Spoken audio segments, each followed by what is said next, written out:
The last day from Passover, they came in one night. We was all sleeping, and they woke. And that's when I felt we were different. And being Jewish was something that caused grief and, just was part of the struggle that began. And you were expelled from your apartment by the Nazis? Well, when my father left, the three of us were left together, my sister, my mother and I, and she received orders that she would have to vacate the premises because it was such a large building that the Germans would be taking over. And she had a couple of hours that she had to clear out, but before she cleared out, she had to make sure that the linens on the beds were changed and the table was set for company. And she was only able to take 2 little suitcases with her to carry for my sister and I and herself. It was a terrible, terrible time for her, having to leave everything that she owned and not really knowing what would happen. I can't imagine the feelings that she had to go through. You had an uncle in Warsaw, Henry Tempelhoff. He was a mechanical engineer. His wife was a doctor. And so your mother made the decision, without your father present, to go to Warsaw, that it was perhaps safer in Warsaw. And when you left Lodz, your mother said, "We left this place with a big scar in our heart." My father tried to get us back to Russia, but we just never made it because my sister became ill. And so my mother became frightened, and she decided to go to Warsaw. And when we went to Warsaw, the ghetto was there, and all the Jews were in this one. They just kept bringing more and more Jewish people into the Warsaw ghetto. She went there because my sister was ill, and I imagine that by having a sister-in-law who was a physician, that she thought we would be better off there.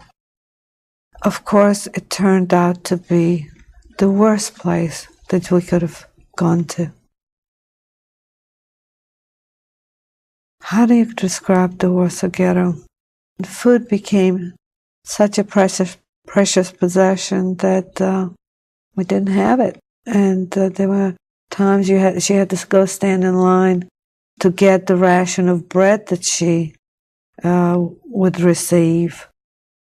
And one time, she told us she came back that she had received her bread and was just leaving when somebody that was really starving ran up to her and stole her bread. And that was all she had to feed Lala and I. I can't imagine at this stage in my life as a mother and a grandmother when children tell you they're hungry and they want to eat and you have nothing to give them. It's very hard for me to understand how she did it. We're going to stay overnight, and they opened up and we stayed in there overnight.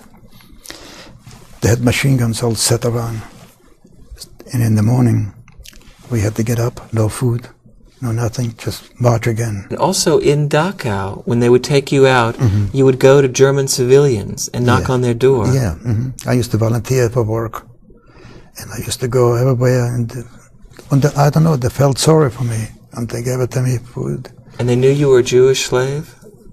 I used to good German. I used to talk good German. They knew you were Jewish? They knew, yeah. And the civilians near Dachau gave you bread? Yeah. But they told me to go, not to stay there, to go. Did they know what Dachau was?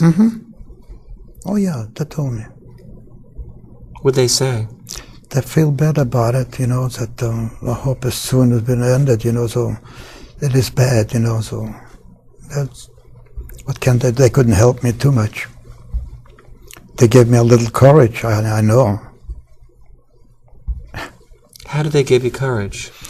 Because, when they give you food, and I felt like somebody wants to help you. And that nobody, if they don't give you no food, I feel, that nobody even worries about you. But if they come out and they give you something, I felt like they really worry about me.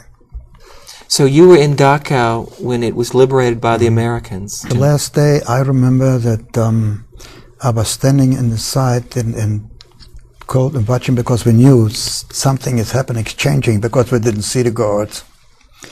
They must have been somewhere, but we didn't know that they left. Some of them left. And then I seen like a tank or something coming in. And we hollered, that the tank is coming in. And when they came in, they said everybody should be quiet, not to worry about it. We're going to help you all, whatever you need. And maybe a month. In the ghetto? In the ghetto. With no food, with no clothes, because they didn't let us take anything with us. And then one night they came in the ghettos, because they had surrounded a Jewish section, they put them all in the same neighborhood. And so every